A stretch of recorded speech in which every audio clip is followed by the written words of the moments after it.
Recording in progress. Good evening, everyone. Today is Monday, April 14th, 2025, and the time now is 6 p.m., and I'll call to order this regular meeting of the Town of Mead Board of Trustees. In accordance with the town's remote participation and remote meeting policy adopted by the Board of Trustees on March 13, 2023, by Resolution Number 21-R-2023, remote participation will be allowed. The meeting link has been provided on the town's website in the designated posting place 24 hours prior to this meeting. I'd like to remind everyone present, both in person and virtually, of the town's general guidelines for public comment at open meetings and public hearings. The guidelines are available online and at the entry table. There are 2 public comment opportunities on the agenda for persons in attendance at Town Hall to address the board, and the first is limited to items on the agenda. The second public comment opportunity allows any subject, whether it is on the agenda or not, to be addressed. We will take comments also tonight during our public hearing, item number 9. Marisol, roll call, please. Mayor Willow. Here. Mayor Pro Tem Harris. Here. Trustee Adams. Here. Trustee Babcock. Here. Trustee Crane. Here. Trustee Hagan. Here. Trustee Schranz. Mayor Willow, today is Monday, April 14th, 2025, and you do have a quorum. Thank you very much, Marisol. Please join me in a moment of silence to honor and remember all individuals who have tragically lost their lives in a work zone accident.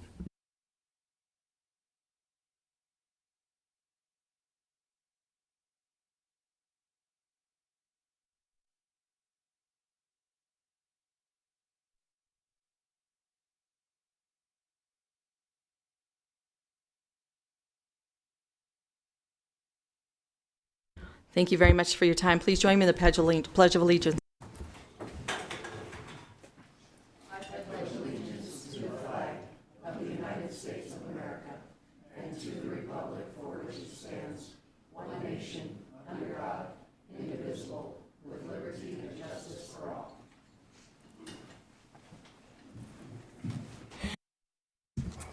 Thank you very much. Next on our agenda is review and approve agenda. Are there any changes to the agenda this evening?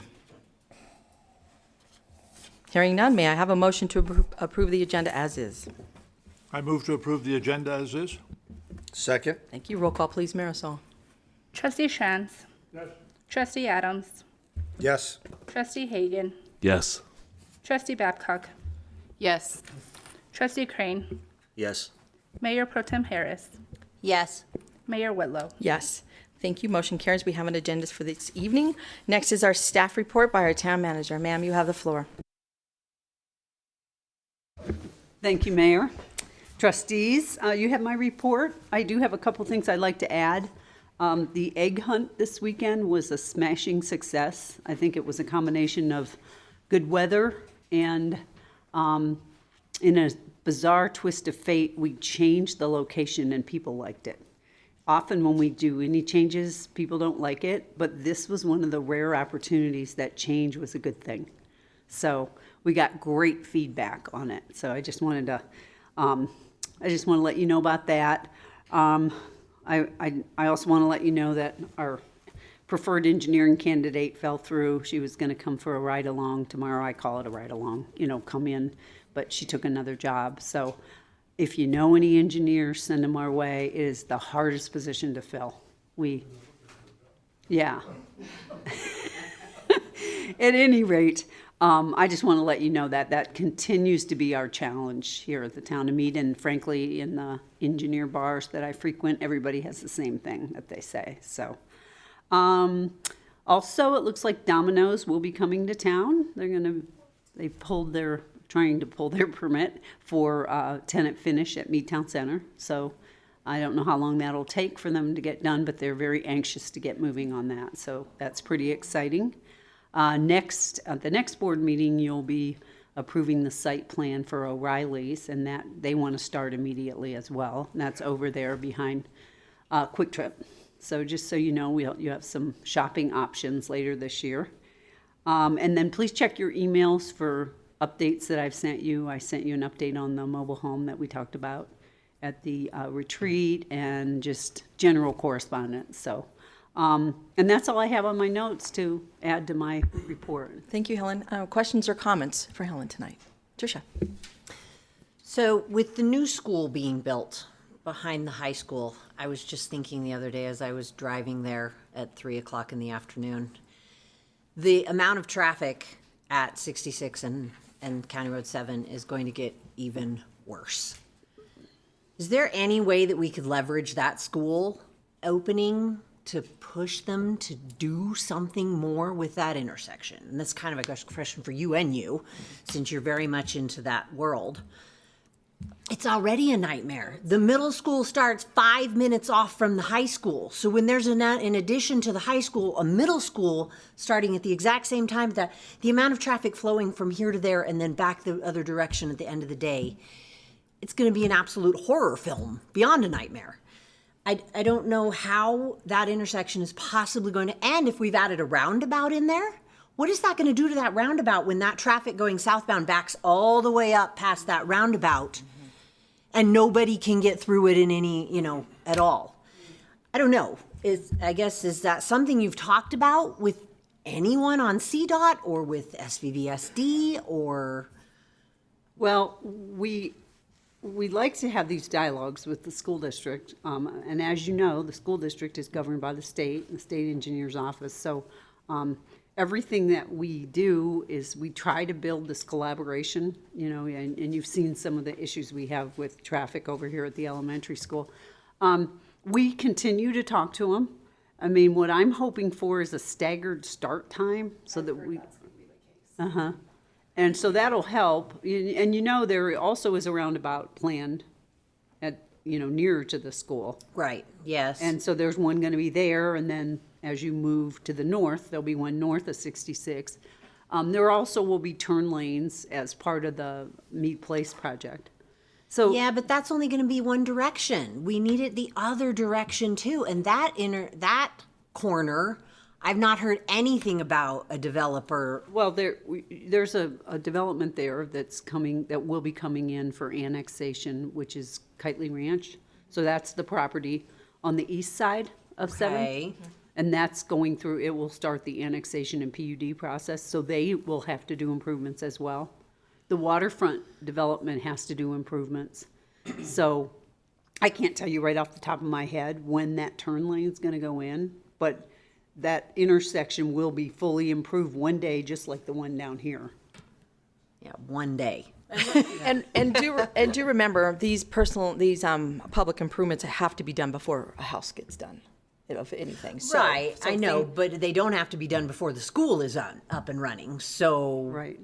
Yeah. the school will be up and running and we could still have no turn lanes there for, Yeah, and I will say this, and I think this is really exciting, the underpass that Erica's been working on for the last couple of years, we will be providing a pedestrian path that can come from the school here all the way to the high school, really in the next couple of years. So I know what you're saying, and it's Okay. on top of our minds, but it's like anything else. The school district doesn't participate in a lot of transportation improvements. And we try to get our developers to do as much as we can, and then we leverage federal, state, and our dollars the best we can. right. But I just wondered if we could, like I said, leverage the additional traffic to that school to get the state to do something more or sooner. But, okay, I guess. I would add to that it worked at County Roads 13 and 66, where they have a dedicated left and straight from one direction. They empty the queue and then they shut that down and then it comes the other way. I don't know if you guys drive through that anymore. Oh. So that helps empty the queue. And it took them like 2 years to figure that out. But if you tell CDOT that we're going to have this similar problem, they might do that. That's true, And that could that help. might help. So in my recollection, I think that the Red Barn development was their part of the public improvement, if I'm But right. that's just changing the light cycle. That's not really changing. Yeah, the light cycle wasn't. Oh, yeah, written that's down. true, yeah. That would But it could have been, I don't know, I'm not an engineer. And I would add one more thing. Might help. The intersection at 28 and 9.5 in the mornings, when those high school students are trying to get across 9.5 from the east side of 9.5, they're just shooting across there, trying to shoot little gaps, and it's a dangerous spot right now.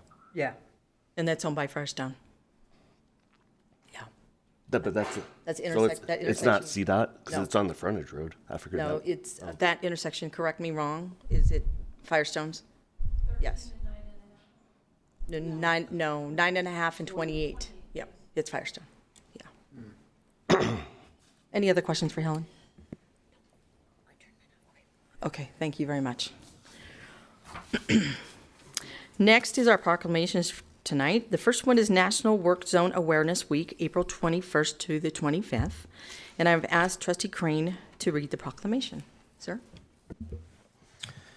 All right, proclamation. National Work Zone Awareness Week, April 21st through the 25th, 2025. Whereas National Work Zone Awareness Week is an annual spring campaign held at the start of construction season to encourage safe driving through streets, roads, highway, work zones, and whereas National Work Zone Awareness Week is a way to raise public awareness for work zones and those who work in them and encourage motorists to slow to posted speed limits, eliminate distractions while driving, and be watchful for roadway workers, their equipment, and vehicles on the side of the road in work zones. And whereas the theme for the 2025 National Work Zone Awareness Week is Respect the Zone so we all get home. And whereas in 2022, 891 people died in work zones, according to the NHTSA FARS data. 94 highway worker occupational fatalities occurred in road construction sites based on BLS data. Whereas what many fail to recognize is the vast majority of people killed in work zone crashes are motorists and their passengers. In 2022, 742 drivers and their passengers died in work zones. And whereas the town of Mead is committed to ensuring the safety of both employees and the public during ongoing road and infrastructure improvements, including multiple construction projects throughout the community. And whereas solutions to keeping everyone safe in work zones and on our roadways are our collective responsibility. And now, therefore, Colleen G. Whitlow, Mayor, do hereby designate April 21 through 25 of 2025 as National Work Zone Awareness Week and encourage all residents to slow down and stay alert. Thank you very much. Is there a motion to approve the signing of this proclamation? I make a motion to, Go ahead. I'll make a motion to approve. I'll second that. Roll call, please, Marisol. Trustee Crane, Yes. Trustee Adams, yes. Mayor Pro Tem Harris, Yes. Trustee Schranz. Trustee Hagan, Yes. Trustee Babcock, Yes. Mayor Willow. Yes. Thank you very much. Motion carries. Next is our proclamation for Mead Arbor Day, April 25th, 2025, and I ask Trustee Babcock to read the proclamation. Ma'am? Mead Arbor Day, April 25th, 2025. Whereas the holiday called Arbor Day was first observed in Nebraska with the planting of more than 1 million trees, and whereas trees can reduce the erosion of our precious topsoil by wind and water, lower our heating and cooling costs, moderate the temperature, clean the air, produce oxygen, and provide habitat for wildlife, and whereas trees are a renewable resource, giving us paper, wood for our homes, fuel for our fires, and countless other wood products. And whereas trees in our town increase property values, enhance economic vitality of business area, and beautify our community. And whereas trees, wherever they are planted, are a source of joy, wonder, and renewal. And whereas Mead is committed to making the planting and care of trees a priority. And whereas Mead has been recognized as a Tree City USA for the 3rd year in a row by the Arbor Day Foundation. Now, therefore, Colleen Whitlow, Mayor, does hereby proclaim April 25th, 2025 as Mead Arbor Day, given under her hand and seal of the town of Mead, Colorado on this 14th day of April, 2025. Thank you. Is there a motion to approve the signing of this proclamation? I make a motion to approve Mead Arbor Day. Second. Thank you. Roll call, please, Marisol. Trustee Adams. Yes. Trustee Crane. Yes. Trustee Babcock. Yes. Trustee Hagan. Yes. Trustee Schranz. Yes. Mayor Pro Tem Harris. Yes. Mayor Willow. Yes. Thank you very much. Motion carries. We'll move on to public comment. The board welcomes public comment at this time for any item on the agenda except for the public hearing item. If you wish to address the board about the public hearing, those comments will be taken during item number 9. We will also take comments for items not on the agenda during the second public comment, number 10. Please remember that the public comment is not intended to be question and answer session. The board will listen to your comments and take them into consideration. All comments should be directed to the Board of Trustees and not to a specific individual. If you wish to speak during this public comment period, please adhere to the town's general guidelines. Please start by stating your full name and address for the record. Each speaker will have 3 minutes to address the Board of Trustees. If you are representing a group, you will have 5 minutes. We ask that all speakers and audience members treat one another with respect and dignity, and let's ensure we maintain a welcome environment and avoid any action that could be distracting. Is there anyone here in the audience that would like to speak to the Board of Trustees for any item on the agenda? Okay, seeing nobody, we'll move on to the consent agenda. The consent agenda contains items which are considered routine and are approved with one motion and vote. Is there a motion to approve the consent agenda?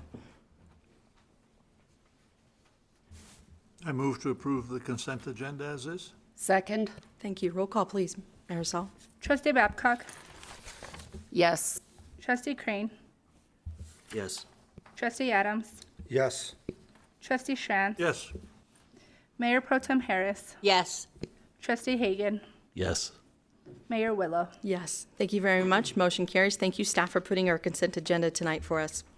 Next, we'll move on to our public hearing. Tonight's public hearing is a continuation from January 27th meeting hearing for amendments to the Mead Municipal Code establishing development standards for natural medicine businesses. I will reopen the public hearing, and the time now is 6:17, and I will welcome Jason Bradford, our Community Development Director, to present for the staff report. And Mayor? Oh, I'm sorry. You're actually going to welcome me Okay. tonight because... I thought I saw Jason, but then not. yeah, no, Thanks. Jason actually is not here, and he asked that I introduce this item, so I'm going to go ahead and do that. So bear with me, and I will... I'm going to have less of a PowerPoint presentation. There were 3 slides that were presented to the board at the last meeting on March 31st. But instead of putting those same slides up, I thought I would just kind of walk through this, and then we'll open it up for any questions. So Ordinance 1072 proposes certain text amendments to the town's land use code to address both Proposition 122 and Senate Bill 23290 that was adopted in 2023 by the Colorado legislature, adopting the state's natural medicine code. Proposition 122, as you may remember, was approved by Colorado voters in November of 2022 and decriminalized limited use of certain natural medicines as defined in Proposition 122. The state legislature then the following year adopted Senate Bill 23290, which codifies the state's natural medicine code and creates a regulatory scheme for natural medicine businesses as that term is defined in state law. Under state law, and specifically pursuant to CRS Section 4450-1045 of the Natural Medicine Code, a local jurisdiction may enact ordinances or regulations governing the time, place, and manner of the operation of licenses issued by the state pursuant to the Natural Medicine Code within its boundaries. A local jurisdiction may not prohibit the establishment or operation of licenses pursuant to the code within its boundaries. And a local jurisdiction may also not adopt ordinances or regulations that are unreasonable or conflict with the Natural Medicine Code. These natural medicine businesses are comprised of 4 main categories. There are natural medicine healing centers, and those are the facilities licensed by the state Specifically, we're dealing with the Natural Medicine Division of the Department of Revenue, where a facilitator may dispense or provide natural medicine and then supervise those services for a participant. There are also natural medicine cultivation facilities. Those are facilities where the natural medicine would be grown. That's the second category. The third category are product manufacturing locations. And the fourth and final category is natural medicine testing facilities. So the original ordinance that was before you back on January 27th, when this was first considered by the board, proposed to permit healing centers in the following 4 zone districts: downtown mixed use, or the DMU zone district, highway commercial, general commercial, and light industrial. The remaining 3 categories of natural medicine businesses are what I'll refer to as the more intensive land uses, meaning the cultivation facilities or the product manufacturing locations or the testing facilities are regulated to only the light industrial zone district. Following the input from the board at the January 27th meeting and following additional review by the Community Development Department and assistance from my office, the ordinance has been revised to permit healing centers in only the following 3 zone districts: highway commercial, general commercial, and light industrial, meaning the healing centers are no longer allowed or permitted within the DMU zone district. The remaining 3 categories, again, the more intensive uses of the cultivation facilities, the product manufacturing locations, or testing facilities, remain permitted in the light industrial zone district only. There has been no change to the ordinance in that regard. So if you want to kind of follow along in the ordinance, the ordinance again proposes certain text amendments to the town's land use code. So Exhibit A of the ordinance, which is shown on page 89 of your board packet, does show in the land use table the information that I just referred to, meaning that a healing center will be permitted in the highway commercial, the general commercial, or light industrial, and the other 3 categories of natural medicine businesses would be permitted in light industrial only. Exhibit B of the ordinance, which begins on page 90 of your board packet, contains the substance of the town's proposed regulations and includes the following. A requirement that all natural medicine businesses obtain a state permit. All of these businesses are required to obtain a town business permit. The town's regulations are also focused on very detailed security requirements. We also, in the ordinance, have very detailed screening, storage, waste disposal, and odor control requirements.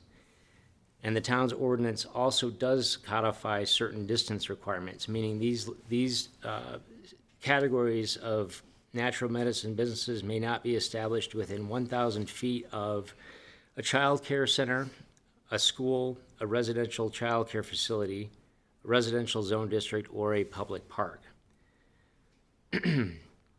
Also, just for additional background for the board, as of this past Friday, on April 11th, the Colorado Department of Natural Medicine had received a total of 24 applications for licenses related to natural medicine businesses, and that number is statewide.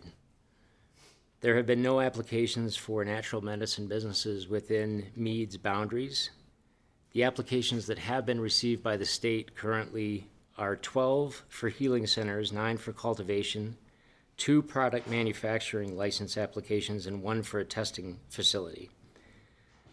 Based upon best information currently available, the Community Development Department is not anticipating a high number of applications for natural medicine businesses within Mead. However, if applications are filed in the future, the state will confirm that the application complies with all state requirements and any existing local or town of Mead requirements, including applicable zoning requirements. If that information is confirmed by the state, then the state license will be issued. It's important to remember that the Natural Medicine Code, as adopted in 2023, does not contemplate a dual licensing scheme or require local permitting. So this is different from the liquor license regulatory scheme where it is a dual licensing format, meaning you have to have a state license and a local license issued. Here, when we're dealing with the natural medicine businesses, it's only the state license that is required. However, in the state's review of that license application, they will review to ensure that the proposed location fits with the applicable zoning requirements or the time, place, manner restrictions that have been put in place by the town of Mead. Staff is recommending approval of the ordinance in its updated form based on the findings set forth in the agenda item summary that is included in your packet this evening, and further based on the following. Number one, the proposed regulations do not prohibit the establishment or operation of the licenses permitted under the state's Natural Medicine Code. Number two, the town's proposed regulations set forth proper time, place, manner restrictions, and the town's proposed regulations are not unreasonable or in conflict with the state's Natural Medicine Code. And again, Mayor and Board, I'm happy to answer any questions. This is a continued public hearing, so just a reminder to open this up for, for public comment as well tonight. And again, happy to stand for any questions. Yes, sir. Thank you very much. Next is the opportunity for the public to comment on this proposed ordinance. When you are recognized, please state your name and address for the record, and you will have 3 minutes to address the board, and we ask that you please adhere to the town's general guidelines.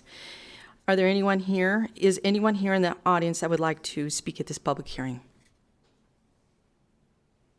Okay, seeing none. Do any of the trustees have any comments or questions for Marcus tonight? Herman and then Jeremiah. Marcus, you mentioned our changes to our code to accommodate all of this. What are the consequences to the business if they break those codes? Well, the consequence is that if they're not following, for example, the detailed security requirements that we have or the detailed waste disposal Right. requirements, then that would be a violation of the code, and we would cite that business owner and ask the municipal court to enforce our code. Okay, so it goes through a normal citation type of process. That's correct. And also, we do have a requirement set forth in proposed section 1660, Trustee Strantz, which is set forth on page 92 of your packet, that also requires the business to notify the town within 5 days of any revocation or suspension of the state license. Because again, this is a program where the license is issued by the state. Right. And not the town, so. But in terms of a violation of any of these code requirements, it would be the typical code enforcement process. Okay, thank you. Yeah. I guess one of my first question would be, you cannot be within 1,000 feet of a school. What is the definition of a school? I'm a little late to bringing this information because of me missing the last meeting, but I did have a sit down with a couple of the pastors in this area, and they have religious classes and Sunday school, and so I'm just kind of wondering what the definition of the school is that they have to stay away from. Well, the definition that is set forth in, I believe it's section 445302 of the state law, simply says that if the state is unable to issue a state license for one of these facilities, if that proposed location is within 1,000 feet of a child care center, preschool, elementary, middle, junior, or high school, or a residential child care facility. That is the exact language that we have then copied over into our proposed ordinance, which is in 1650A of the proposed code. The state law does not have to my knowledge, does not have a detailed definition of what constitutes a child care center. I think it's pretty clear what an elementary, middle, junior, or high school would be. And again, there is some leeway given to the town that the state law goes on to say that the governing body of a municipality by ordinance may vary the distance requirements imposed, or may eliminate one or more types of schools from the application, but we're not proposing that. I mean, Yeah. we're proposing to be as strict as the state law is permitting us to be. I suppose that if the school, or sorry, Trustee Crane, if the church is operating is running classes and they actually have a license to do that, or somehow licensed as either a child care facility or a residential care facility, then that would fall within that definition, I think. But I would need more facts, right, in order to answer that definitively. Okay, I was just wondering, because I did sit down with Father Ron at the Catholic Church, and I believe Pastor Marshall, just up here at this church, and they were, Father Ron was more concerned because he considers his campus basically a place of learning 24/7. They have Wednesday night classes for those becoming Catholic and those wanting to learn about the faith. And when you're a preteen, you take those classes to further on in the Catholic faith. And so you're not actually getting a degree or a diploma or anything. It's within the church. And they felt a little worried about having open doors, especially towards dusk and after it gets dark, with the possibility of a facility like this being close. So I was just wondering, Well, where's the church located? Do you know what zone district the church is within? it's in the DMU. Well, the Catholic Church is in the DMU. Okay, And then so- so is that church up there. Well, so really, then we're not, if that's the case, then what we're doing through this ordinance is we're saying you can't have these land uses within the DMU zone district. So I think that covers it, without even having to worry about whether the church would qualify as a school or as a child care facility. Does that make sense? Yeah, it does make sense. And unfortunately, I reached out to the Spanish church, which is not actually Mead, but it's just south of Ritchie Brothers, which is in I think that's the light industrial down there. Not ours. No, but if there was a facility over there by Ritchie Brothers, if you're just kind of wandering around, where are you going to wander? The church. So I didn't get to talk to that pastor. Unfortunately, they didn't get back to me. So I was just trying not to leave anybody out, even if they're not in our city limits. I wanted to protect everybody if it's our facility in our city limits, even if they're just over the border. So just my question. Thanks. Regarding our own regulations and ordinances, you said if they violate that, we can give them a citation. But since they're having to get a license from the town, if they have multiple violations, is one of the cures to revoke their license, and then that we can close their doors through that if they're not following the security or whatever the requirements are. Is that? Well, again, they don't have we don't have a separate new licensing structure for these natural medicine businesses, right? Because it's not a dual licensing structure like. But they have to get a business license. They have to get a business license, and I do think that if you had multiple code violations, and it became an ongoing issue, then I think there is language in the code that gives us the ability to revoke or suspend a business license, and that would be an important enforcement tool as well. Okay. Yeah. Thanks for that. Petition the state to do anything? I think if we had one location theoretically in the future where there were enforcement issues, then we would very very much make the Department of Revenue and the Natural Medicine Division aware of that and ask for their assistance in in enforcing the regulations. Right. Yeah. Any other questions or comments? Okay, thank you very much for the discussion. Thank you, Marcus, for taking Jason's spot tonight. If there are no further comments, I will close the public hearing portion of this meeting at 6:34. And is there a motion regarding ordinance number 1072?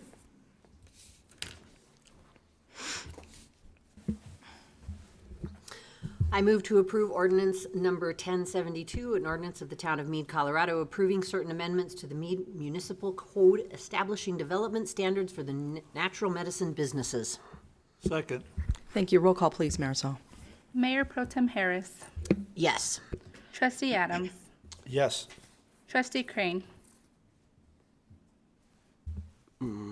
Yes. Trustee Shantz. Yes. Trustee Hagan.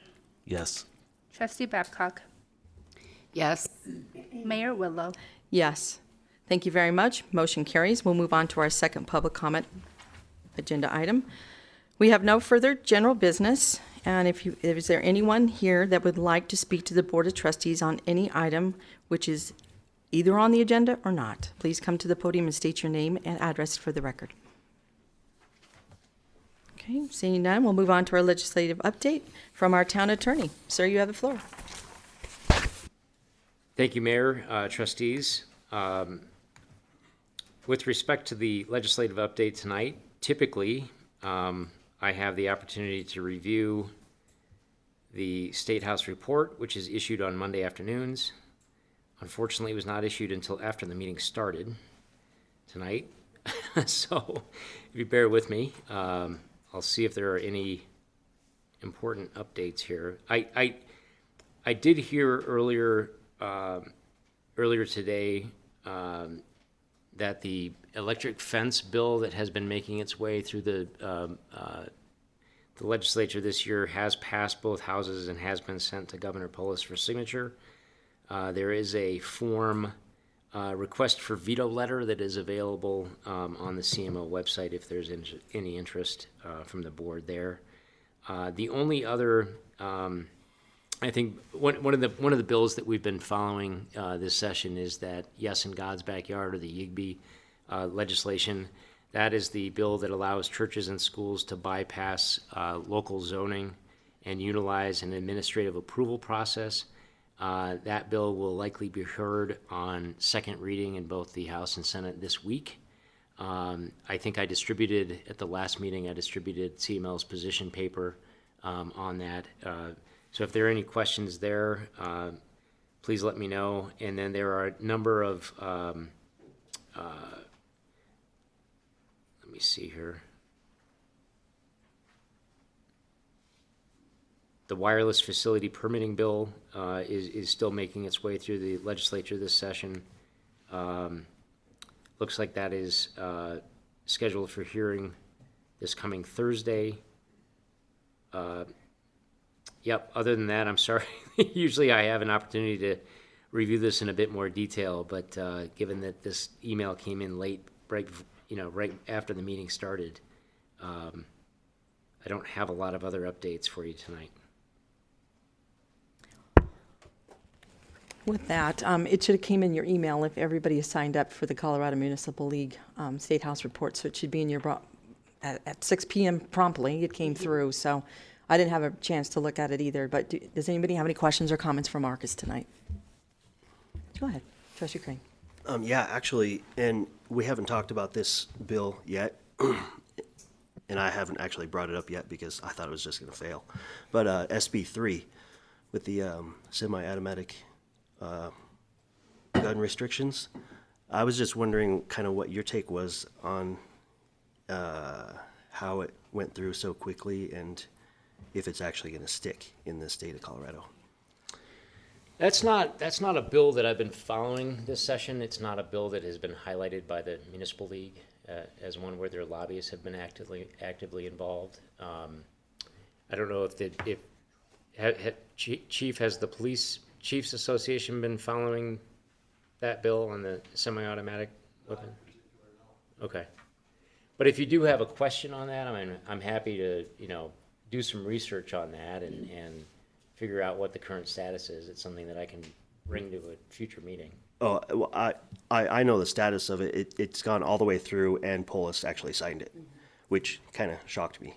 So I was just wondering, because many people across the state have already said they're going to be a lawsuit, it's going to sue, and it's going to go to a higher court. I was just, from a lawyer standpoint, if you're going to be like, is this going to stick or not? Or is this going to be a big mess for the duration? It's just, Yeah. Yeah.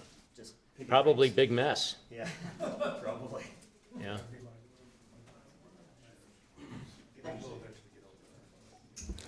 It's gonna be a mess. Any other questions or comments for Marcus tonight? How many more weeks do we have? 4? 4.5. 4.5. Yeah. Yeah, thank you.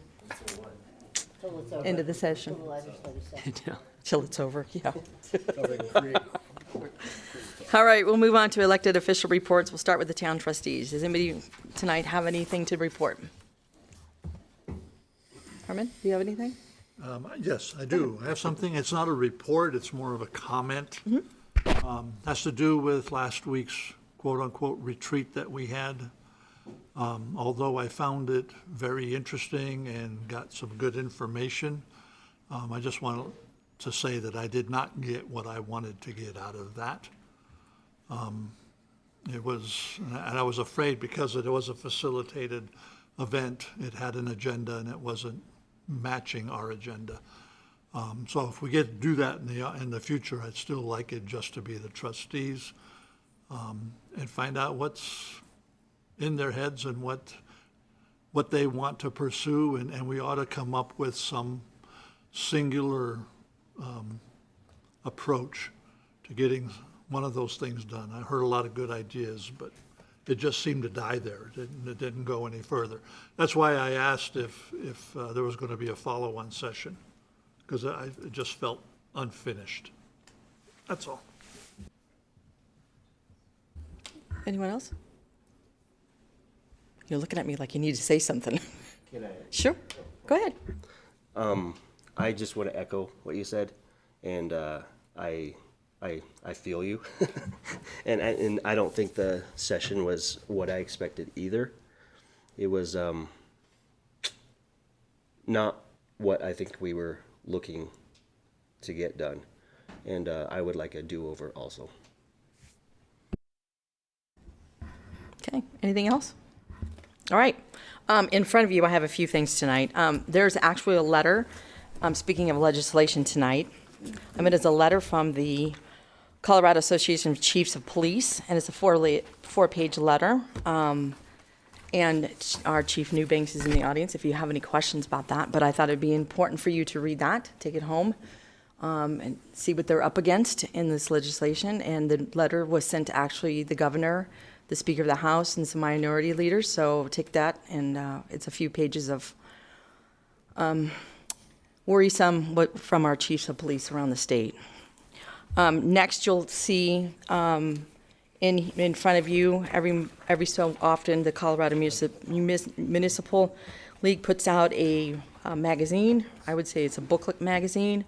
On page 16 and 17, I was asked to contribute to the to have an article in there. So if you want to take that home and read that, it's on 16 and 17. It's about being back to basics as a mayor. So I encourage you to read that. I did bring from this weekend's retreat, a retreat package that we went over in different highlights, and the actual Metro Vision book that it's kind of a thick thing. That is the vision of Dr. Cog, so you can thumb through that if you'd like to. But we had a great weekend. It was pretty long, but we had a good time figuring out what kind of trends that are happening in municipalities and counties around the state, and how we can address some of those things moving forward. And the last thing I want to do, and we've talked about this at the retreat too, is I'm going to pass out some folders, and our attorney and town manager already have these in front of them. It is the process to go through our town manager evaluation. Okay.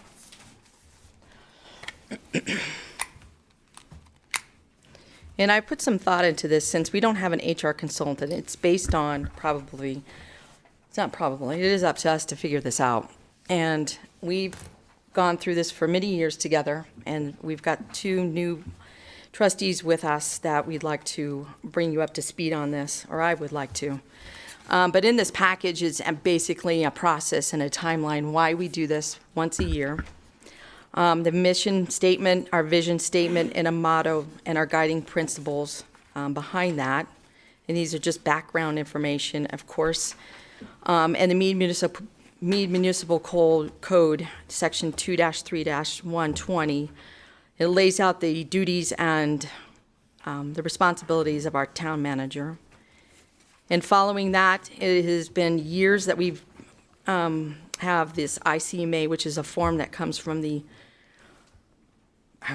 International something Manager Association.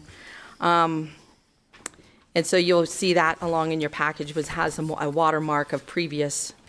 And so what happened, what happened after that is Trustee Schrantz and I got together, since we've been doing this for a while, went through some of the things that we had been doing in the previous year and kind of modified that, and really taken a look at what we're trying to do to make sure that we evaluate Helen, our town manager, in a respectful way.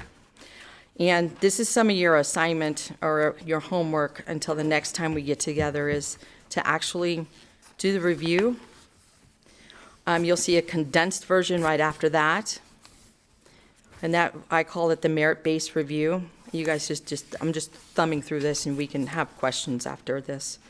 The previous self-assessment that Helen did on herself, and of course her peer review.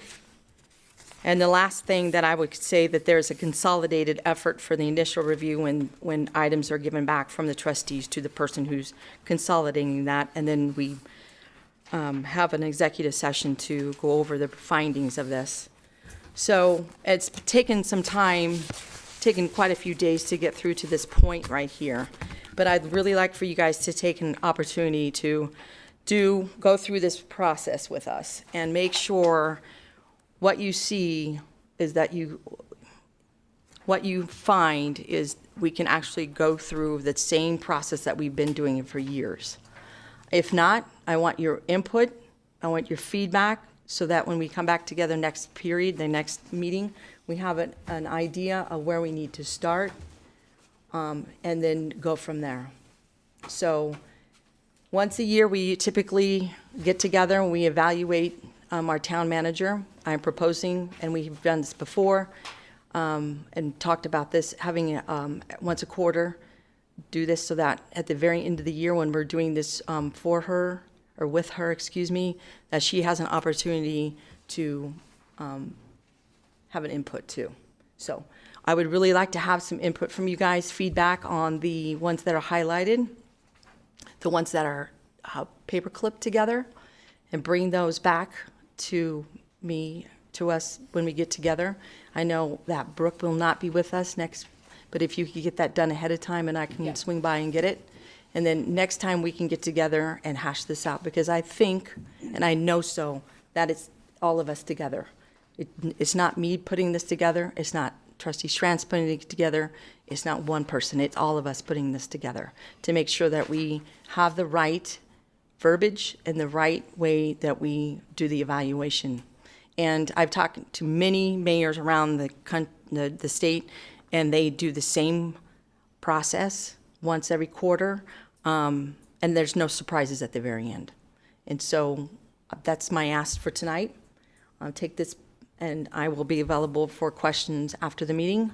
But Helen, I'd like to, if there's anything else you'd like to add to that. I know we've never ever done this before with you, and so I don't want it to be a surprise anymore. And I think that's what I'm asking everybody to put their effort into this, so that she has the ability to be successful, and that we're all a good team. And if we need to improve in anything, that we come together and do it as a team. So that's my ask tonight.